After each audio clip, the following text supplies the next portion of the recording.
हिलाली नाम है। आप सबको सलाम। मैं खुदा की खादमा मारिया फ्लोबल आज आप सबको खुदा के कलाम में से माओं के बारे में सिखाऊंगी, क्योंकि आज चूँकि माओं का आलमी दिन है तो हम खुदा के कलाम में से माँ के बारे में सीखेंगे। और आप सबको मैं माओं का आलमी दिन मुबारक कहती हूँ, हैप्पी मदर्स डे। तो माएँ चूँकि हमारे और हमारे माशरे के लिए बहुत अहम है, और माँ होना एक बुलावा है, कुर्बानी है और एक बहुत बड़ी जिम्मेदारी है। एक यहूदी कहावत है कि जब खुदा हर जगह ना जा सका तो उसने वहाँ माओं को भेज दिया। दूसरी बात, रूहुल कुद्स से मामूर जो माँ है उसके बच्चे कभी गरीब नहीं होते। वो माँ जो दुआ करने वाली है, रूहुल कुद्स से मामूर है, खुदा से ताल्लुक़ रखने वाली है, उसके बच्चे कभी गरीब नहीं हो सकते। और बच्चों के होंठों और दिलों में हमेशा खुदा का नाम जो है वो माँ के तौर पर लेते हैं। वो बार बार पुकारते हैं, माँ कहते हैं। तो माँ होना खुदा की तरफ से एक अहम, ख़ास और अजीम बुलावा है। अगर हम बाइबल मुक़द्दस में देखें, पहला तसल्लुनीकी उसका 2 बाब 6 से 7 आयत में, तो वहाँ पर लिखा हुआ है, और हम ना आदमियों से इज्जत चाहते थे, ना तुमसे ना औरों से, अगरचे मसीह के रसूल होने के बायस तुम पर बोझ डाल सकते थे, बल्कि जिस तरह माँ अपने बच्चों को पालती है उसी तरह हम तुम्हारे दरमियान नरमी के साथ रहे। जैसे माँ बच्चों की फिक्र करती है वैसे ही उसने ईमानदारों की परवरिश की। अगर हम ग्रीक में देखें तो माँ का जो लफ्ज़ी मतलब है वो नर्स है। नर्स इस्तेमाल हुआ, यानी ग़िज़ा देने वाली, परवरिश करने वाली, खिलाने वाली और हमें सैर करने वाली। तो दरमियान का जो मतलब है वहाँ पर लिखा है कि नाजुक मोहब्बत के साथ ख्वाहिश करना, गर्म जोशी के साथ। और सबसे पहले मादी और जिस्मानी ज़रूरियात को पूरा करना माँ होना एक बड़ी जिम्मेदारी है। और माँ की बातों से बच्चों में हौसला अफजाई नज़र आती है, और ज़रूरी है कि माँ के लफ्ज़ों में हौसला अफजाई नज़र आए। अक्सर बच्चे माँ के बाद उसके अल्फाज याद रखते हैं। अगर कोई गलत बात बच्चों के मुंह से निकले तो उन्हें सॉरी बोलना चाहिए, तो उनकी दूसरों के सामने बेइज्जती नहीं करनी चाहिए। ये एक माँ की जिम्मेदारी है, और उनकी दूसरे के सामने हकारत नहीं करनी चाहिए। बच्चे जब अपनी माँ से अपने लिए तकलीफ दे बातें सुनते हैं तो वो बहुत मायूस होते हैं, और बच्चों के लिए एक जैसी मोहब्बत होनी चाहिए। अलग अलग बच्चों के साथ बिहेव नहीं होना चाहिए, बल्कि एक माँ को हर अपने बच्चे के साथ एक जैसा सलूक रखना चाहिए और एक जैसा सलूक करना चाहिए, मोहब्बत करनी चाहिए। और उन्हें माँ को जो बच्चों को बताना चाहिए कि उनके दिल में या माँ के दिल में उनके लिए किस कदर इज्जत है, कदर है। और बच्चों को इस बात की पहचान करवानी चाहिए कि मैं या बच्चे मेरी नज़र में किस कदर अहम है, और कैसे माँ अपने बच्चों को मोहब्बत बता सकती है। अगर हम देखें पहला कुरिन्थियों उसका 13वां बाब की 4 से 7 आयत में देखें तो वहाँ पर लिखा है, मोहब्बत साबिर है और मेहरबान है, मोहब्बत हसद नहीं करती, मोहब्बत शेखी नहीं मारती और फूलती नहीं, नाजेबा काम नहीं करती, अपनी बेहतरी नहीं चाहती, झुंझलाती नहीं, बदगुमानी नहीं करती, बदकारी से खुश नहीं होती बल्कि रास्ती से खुश होती है, सब कुछ सह लेती है, सब कुछ यकीन करती है, सब बातों की उम्मीद रखती है, सब बातों की बर्दाश्त करती है। तो यहाँ हम देखते हैं कि कैसे माँ जो है अपने बच्चों को मोहब्बत दिखा सकती है। ज़रूरी नहीं लफ्ज़ों से, लफ्ज़ तो हैं ही, लेकिन वो अपने किरदार से, अपने चाल चलन से अपने बच्चों को बता सकती है वो किस कदर अपने बच्चों से मोहब्बत करती है। और मोहब्बत के बारे में इंतहाई एक खूबसूरत बयान है कि कई बार माएँ बहुत सब्र करती हैं, और कई बार जब वो बहुत मसरूफ़ हो जाती हैं तो सब्र का दामन खो देती हैं, गुस्से में आ जाती हैं। और अगर छोटी छोटी पर वो गुस्से में आ जाएं तो बच्चे डर जाते हैं, खौफज़दा हो जाते हैं। दूसरी बात कि माँ जो है वो देने वाली शख्सियत है। माँ बच्चे को गले लगाती है। बाज़ बच्चे इस बात के लिए तरसते हैं कि उनकी माँ उनको गले लगाए, उनसे प्यार करे, उनको तसल्ली दे। और बच्चों को ज़रूरी है कि गिफ्ट देना चाहिए, ज़रूरी नहीं कि महंगा गिफ्ट हो, वो बच्चों को अपने तौर पर एक गिफ्ट दे सकती है। माँ का पहला काम जो है वो देखभाल करना है, दूसरा काम बच्चों को तालीम देना है। मिसाल की किताब में अगर हम देखें 31वें बाब के जो पहली 9 आयात है वहाँ पर हम देखें तो वहाँ पर बादशाह के लिए एक उसकी माँ की तरफ से हमें नसीहत मिलती है। अगर हम इसका चेक कर लें तो वहाँ पर लिखा हुआ है एंड वाले बाब में कि जो माँ की एक नसीहत है बादशाह के लिए, वो कहते हैं कि लमुएल बादशाह के पैगाम की बातें जो उसकी माँ ने उसे सिखाई। ऐ मेरे बेटे, ऐ मेरे रहम के बेटे, तुझे जिसे मैंने नजरें मान कर पाया क्या कहूँ। अपनी कुव्वत औरतों को ना दे और अपनी राहें बादशाहों को बिगाड़ने वालियों की तरफ ना निकाल। बादशाहों को ऐ लमुएल, बादशाहों को मैं खारी ज़ेबा नहीं और शराब की तलाश हाकिमों को शाया नहीं। मुबादा वो पीकर कवानीन को भूल जाएं और किसी मजलूम की हक तलफी करें।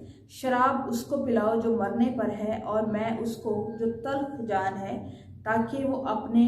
ताकि वो पिए और अपनी तंग दस्ती फरामोश करे और अपनी तबाह हाली को फिर याद ना करे। अपना मुंह गूंगे के लिए खोल उन सब की वकालत को जो बेकस हैं। अपना मुंह खोल, रास्ती से फैसला कर और मस्कीनों और मोहताजों का इंसाफ कर। तो फिर आगे यही इसी बाब में हम 10वीं आयत से 31वीं आयत तक हम देखें तो वहाँ पर एक सुगर बीवी माँ होने के साथ साथ एक सुगर बीवी होने के बारे में भी लिखा गया है। उसकी अगर हम देखें 26वीं आयत में तो यहाँ पर लिखा गया है, उसके मुंह से हिकमत की बातें निकलती हैं और उसकी जुबान पर शफकत की तालीम है। यानी जो माएँ हैं वो एक उस्ताद के तौर पर भी हैं, उनके मुंह से हिकमत की बातें निकलती। मैंने बहुत सी औरतों को देखा है, माँओं को देखा है जो अपने बच्चों के लिए बहुत बुरे बुरे अल्फाज इस्तेमाल करती हैं, उनको लानत करती हैं, उन पर उनको अजीब अजीब लफ्ज़ों से पुकारती हैं। तो माँ के मुंह से हिकमत की बातें निकलेंगी तो जो माँ ट्रांसफ़र करेगी, ईमान ट्रांसफ़र करेगी बच्चे में, वो बच्चा दिन ब दिन उसको लेता जाएगा और बड़ा होकर उसके अंदर ये एक एबिलिटी पैदा हो जाएगी। वो उसको जान जाएगा कि किस तरह मेरी माँ ने मुझे इनकरेज किया, मेरे लिए हिकमत की बातें कही हैं। मुकद्दस ऑगस्टीन के बारे में अगर हम देखें तो वो लड़का जो था, वो नौजवान जो था, वो आसान नहीं था। वो बेदीनी इख्तियार किया हुआ था, बेदीनी की राह उसने इख्तियार की हुई थी। उसकी माँ जानती थी कि उसके लिए खुदा का बुलावा है, खुदा की बुलाहट है। उसकी माँ तब तक उसके लिए दुआ करती रही जब तक उसने अपनी ज़िंदगी खुदा को ना दे दी। तो यहाँ पर हम एक माँ को देखते हैं। चार्ल्स वेल्ज़ली और जॉन वेल्ज़ली की ज़िंदगी पर भी उनकी माँ का असर था और उनके बाप का भी असर था, लेकिन जो बच्चों को अच्छी आदतें सिखाई उसकी माँ ने सिखाई। बच्चों का रवैया अच्छा होना चाहिए और उसे झूठ बोलने वाले और धोखा देने वाले होने की तालीम नहीं देनी चाहिए। अगर हम बाइबल मुकद्दस में देखें तो रिबका ने याकूब को धोखा देने की तालीम दी। हालांकि वो समझ रही थी कि मैं इसके लिए भलाई पैदा कर रही हूँ, भलाई है ताकि वो अपना हक ले सके, और ये उसको एक धोखा करना सिखा रही थी। तो बच्चे जो हैं वो माँओं को कॉपी करते हैं, वो सिर्फ सुनते ही नहीं बल्कि देखते भी हैं। चंद गलतियां जो हैं वो माएँ करती हैं। इंग्लिश में अगर हम देखें तो मदरिंग, जिसका मतलब है कि माँ होना, क्लोज होना। अगर ज़्यादा बच्चों के सर पर हम सवार रहेंगे, माएँ जो हैं सवार रहेंगी, तो वो खुद से कुछ नहीं कर पाएंगे, खुद से कुछ क्रिएट नहीं कर पाएंगे और बच्चों को खुद से भरने दें। बहुत से देखे हैं लोग, स्पेशली माएँ जो हैं वो बच्चों को बहुत ज़्यादा कंपेयर करते हैं दूसरे बच्चों के साथ कि फ़लाँ का बच्चा ऐसा है, फ़लाँ का बच्चा ऐसा है, तुम ऐसा क्यों नहीं हो।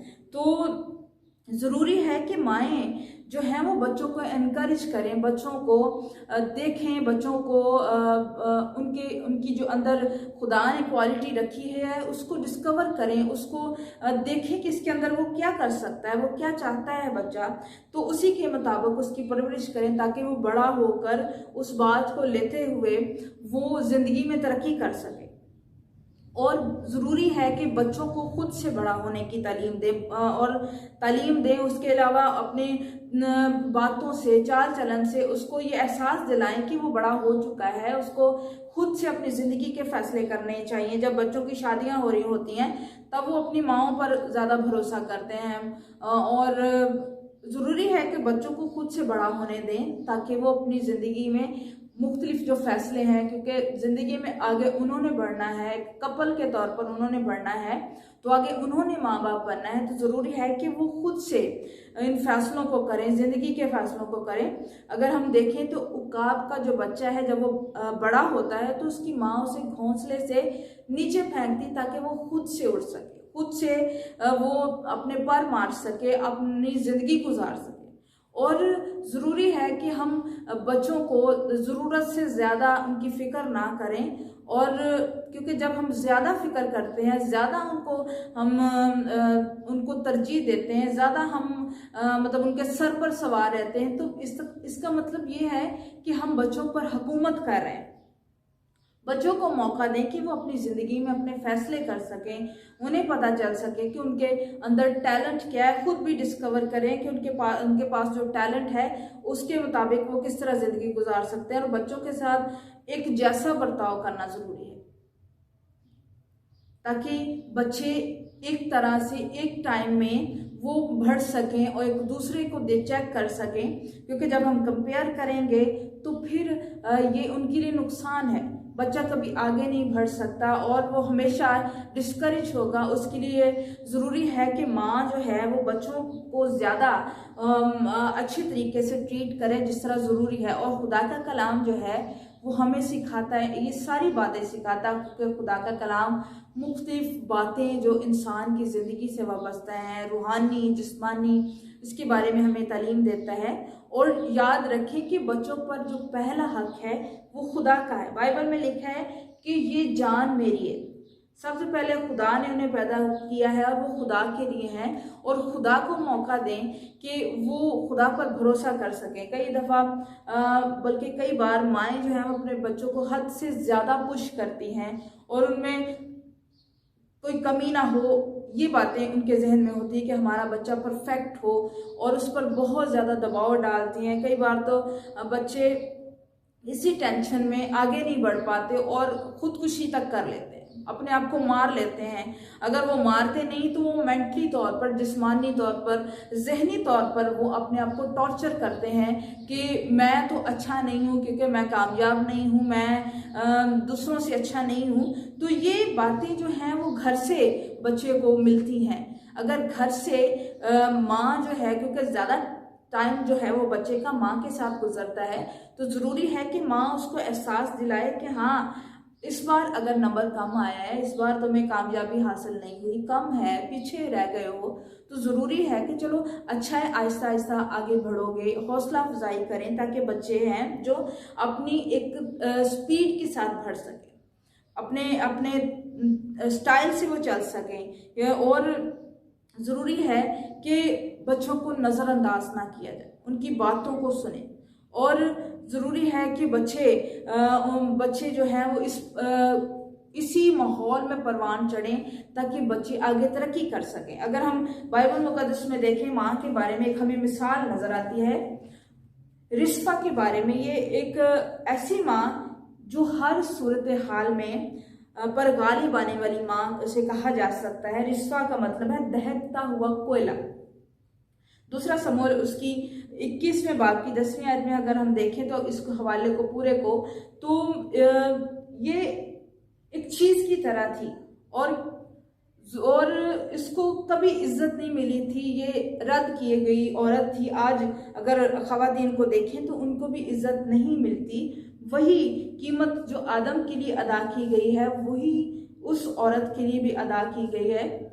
फिर हम बाइबल मुक़द्दस में देखते हैं कि उसके औलाद पैदा हुई और साउल से उसके बेटे पैदा हुए। जबोनियों ने, जो कि बारिश रुक गई थी, तो दाऊद ने खुदा की मर्जी को तलाश करना शुरू किया, काल पड़ गया और ज़िंदगी अजीब हो गई। तो दाऊद ने साउल के 7 बच्चे जो हैं वो बेटे जो ढूंढे, और उसमें 2 बेटे रिस्पा के भी थे, और उसने उनको दरख्तों पर लटका दिया, वो मर गए। तो दूसरे समूएल की 21वें बाब की 10वीं आयत में देखें तो बच्चे मर गए, लड़के मर गए। तो उस औरत को, रिस्वा को ये डर था कि परिंदे उन बच्चों की डेड बॉडी को खा जाएंगे, उन लड़कों की डेड बॉडीज को खा जाएंगे। तो उसने क्या किया, 6 महीने तक उसने टाटोड़ा, रात दिन उसने उनकी रखवाली की, पास रही, और दिन को परिंदों और रात को वो दरिंदों को आने से रोकती थी। और ये खबर जब बादशाह तक पहुंची तो बादशाह मूव हुआ, आया, और उसने देखा कि ये कैसी माँ है कि एक माँ जो है वो हीरो निकली, जो कि अपने बच्चों के लिए, हालांकि बच्चे मरे हुए हैं, लेकिन वो चाहती है कि उसके बच्चों को कोई दरिंदा ना खाए, कोई परिंदे ना खाएं, जो कि मुर्दार को खाते हैं वो ना खा जाएं, कहीं मेरे बच्चों की जो है, मेरे लड़कों की जो है वो डेड बॉडीज को खराब ना कर दें। तो ये औरत उनकी रखवाली के लिए वहां पर मौजूद रही। ये बात जब बादशाह तक पहुंची तो बादशाह आया और हैरान था कि ये कैसी माँ है, और ये औरत, ये माँ जो चाहती थी उसको मिल गया। तो हम यहाँ पर देखते हैं कि किस तरह इस औरत ने, इस माँ ने अपने बच्चों के लिए उनकी रखवाली की, और एक मोहब्बत का दर्स हमें यहाँ पर नजर आता है कि किस तरह अपने बच्चों के लिए उसने उनकी रखवाली की, हालांकि वो मर चुके थे, लेकिन उसको एहसास था, वो नहीं चाहती थी कि मेरे बच्चे जो हैं वो किसी चीज, कोई चीज उनको खा जाए। तो कलाम कहता है कि खुदा जो है वो हमें एक पहलू यहाँ पर नजर आता है कि खुदा हमें माँ की तरह ट्रीट करता है, माँ जैसे हमें, हमसे मोहब्बत करती है, और खुदा जो है वो भी हमें माँ से बढ़कर हमसे प्यार करता है। कलाम कहता है कि माँ तो अपने बच्चों को भूल सकती है, लेकिन हमारा खुदावन जो है वो अपने बच्चों को कभी अकेला नहीं छोड़ता है। 131वें ज़बूर में अगर हम देखें तो हम खुदा के साथ एक छोटे बच्चे के तौर पर भी रह सकते हैं, और खुदा से हम तस्कीन को हासिल कर सकते हैं। दुनिया में माँ बाप हमें छोड़कर जा सकते हैं, लेकिन हमारा खुदा हमसे मोहब्बत करता है। और जैसे रिस्वा ने, क्योंकि वो खुदा से वाकिफ थी, खुदा को जानती थी, खुदा की वजह से वो, उसके अंदर ये बात, उसके अंदर एहसास था कि उसके बच्चों को कोई ज़रर ना पहुंचे, तो वो अपने बच्चों के लिए खड़ी हो गई। तो आज भी हमारी माँओं के लिए मैसेज ये है कि खुदा ने उनको बुलावा दिया है, माँ होने का बुलावा दिया है। तो खुदा भी हमसे ये तवक्को करता है कि हम भी एक माँ के तौर पर हम ज़िंदगी गुजारें, और चाहे वो कोई भी शख्स हो, ज़रूरी है कि हम इन बातों को याद रखें, ताकि खुदा हमारी ज़िंदगी में बढ़ता जाए और हमारी ज़िंदगी में तरक्की करता जाए। क्योंकि माँ होना एक बुलावा है, और माँ का काम है अपने बच्चों के लिए फ़िक्र करना और उनको प्रोवाइड करना, देने वाली होना, उनके साथ अच्छा बर्ताव करना।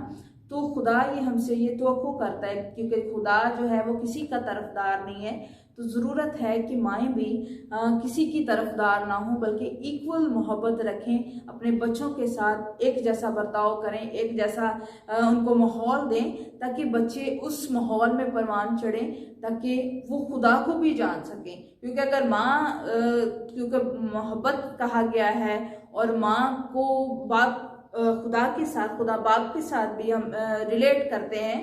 तो अगर माँ से मोहब्बत ना मिले तो खुदा जो है वो उनको मोहब्बत देता है, तो फिर ही बच्चे जो हैं वो माँ को एक्सेप्ट करते हैं, और खुदा को भी एक्सेप्ट करते हैं कि खुदा जो है वो माँओं से भी ज़्यादा मोहब्बत करता है। तो हमारे सब के लिए ये मैसेज है कि हम खुदा के कलाम को देखें, खुदा के कलाम में से माँ के बारे में चेक करें कि किस तरह माँ जो है वो मोहब्बत देने वाली शख्सियत है। खुदा भी इसी तरह हमसे मोहब्बत करता है, और माँ एक उस्ताद के तौर पर भी है, हमने ये सीखा है।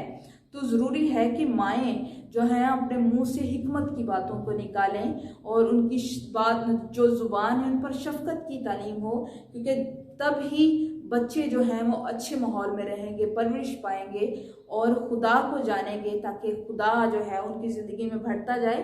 तो आज खुदा इस कलाम के वसीले से हम सब जो सुनने वाले हैं, हम सबको बरकत बख्शे, और आप सबको हैप्पी मदर्स डे। खुदावन आपको बरकत बख्शे, और इस कलाम के वसीले से आप बहुत सी ज़िंदगियाँ जो हैं वो जान सकें कि खुदा मोहब्बत है और खुदा हमसे प्यार करता है। Thank you so much.